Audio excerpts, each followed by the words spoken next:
What's up guys, I'm the world's best Spanish coach. I put lessons exclusively on Medify. So if you want a galaxy brain like me, click the link in the description and sign up to learn from a goddamn chat. What's up guys, I get this question a lot. Hey Dabuz, what character should I secondary for X matchup or with X character? I'm gonna make a short guide on which characters are worth secondarying generally and why. Obviously, every character has some sort of value, but there are certain ones that are better to just pick up if you need like a casual character to play for bad matchups. Just gonna run down this list. I think DK is an amazing secondary. You know he's not a great character. I think he's really good versus people who like don't have a great advantage state. And because he's so simple, right? He's grappler based character with lots of ways to set up grabs, pretty simple confirms. Because his gameplay is simple, it's very punishing and the opponent needs good execution to like abuse his weaknesses. He's actually a really strong secondary, especially versus say sorties. In general, heavyweight characters have tended to be pretty good versus sorties because they can kind of take those small poke sorties give them. And DK is no exception. I actually think if like DK wasn't such a bad character that people just didn't want to play him, he would be a really good pick versus, weirdly enough, characters like Aegis, Cloud, Lucina, Roy Crom. He's not a bad choice as a secondary. Falcon's a great secondary character. Simple play, that's what all these characters have. But the thing about Falcon is that he has a lot of just like, I hit you and you die. Like, oh, I got falling like near knee, you're dead.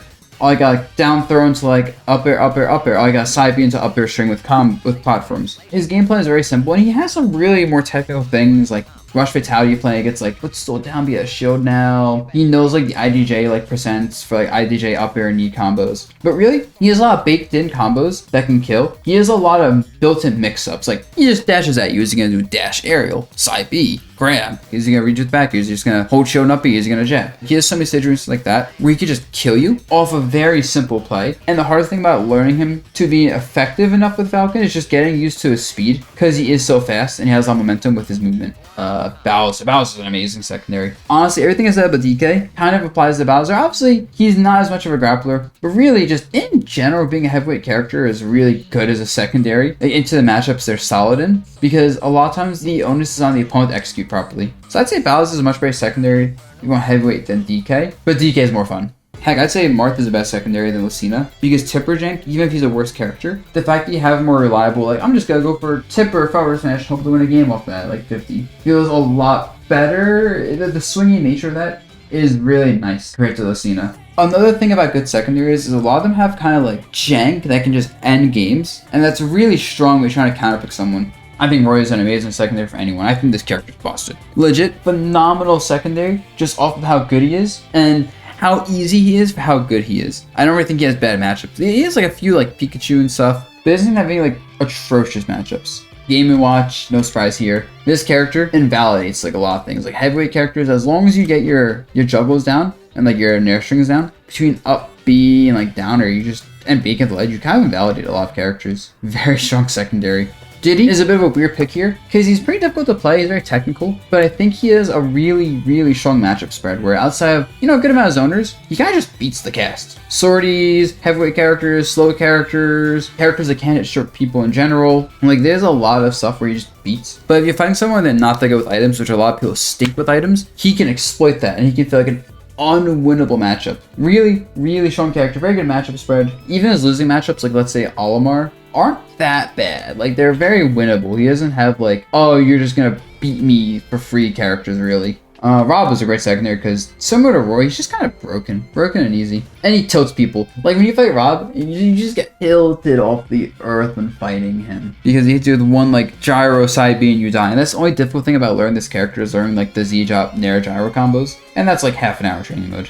Wolf is kind of like Falcon where he just rewards generally good reads. Like he has a lot of hard read tools, a lot of very simple like combo starters that can take stocks and do a lot of damage. Very fun these character, very easy to pick up. In fact, I don't think you have to play Wolf to have a good Wolf, but I do think you have to be a good player to have a good Wolf. Being good with fundies and making a couple reads ends games. Now if you want actual easy to play character, Cloud. I think Cloud is a phenomenal secondary because if you're fighting people that aren't like amazing at edge guarding or the characters they're playing just aren't edge guarding characters, he is phenomenal. His neutral is with speed, range, power like his, limit as well, which force field or approach you. His like neutral kind of plays itself. The hardest thing about learning his neutral is just getting used to the idea that when you back someone's shield, you're putting both you and your opponent into a 50-50 situation. which is fine, but you have to be good at playing those like 50-50 reads, and you have to be comfortable being off stage is another thing. Like you have to be comfortable with his edge guard recovery mix-ups and just accepting that you might just die. But really, I think he has so much neutral control that despite some issues and disadvantage, the fact that his ground moves aren't the best. Unless you fight someone who can really like keep pace with your neutral and knows how to deal with like what this monster is in neutral, he's very, very strong, and he just beats a lot of characters. I personally think this character before Sparkle 1 Summit was extremely powerful already. I was hoping this character's busted. Definitely worth playing.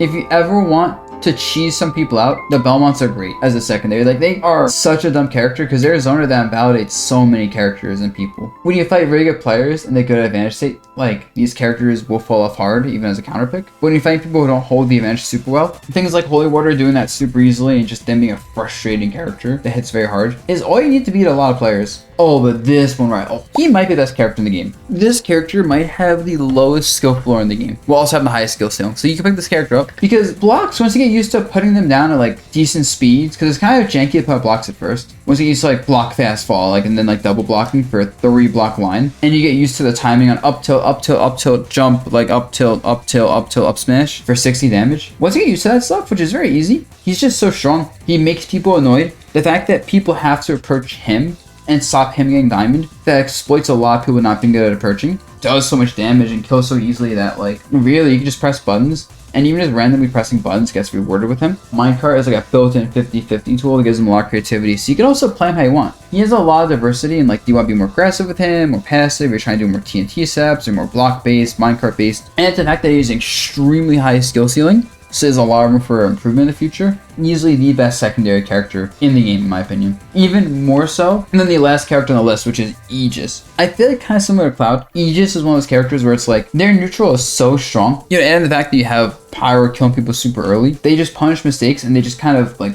play the game by themselves. You literally just run around with Aegis, press sword aerials, and it's up to the opponent to know how to deal with it. And as long as you have some basic fundies, you can win the neutral. The main thing about getting better with this character is, first of all, getting comfortable off stage so you don't just die immediately, which means knowing the kill steps your opponent has to like end you, and being comfortable like just with your advantage state, like, because she doesn't have too many like long combos that are easy to do. You have to actually go with like fast fall timing, spacings, platform usage, whatever for Mythra combos. So you do have to get pretty good at just being fast on the sticks. But really, if you can get that down, Mythra's neutral just straight, like being blatantly like broken, like better than everyone else's, and Pyra being a very simple win condition of pull her out in advantage state and just make a read and they're dead. Along with the fact this character doesn't have any like unique like mechanics that are hard to learn, makes him a very strong secondary. And that's it for like the general like roster, like what is a good list of secondaries, I'd say. And yeah, hope this is helpful.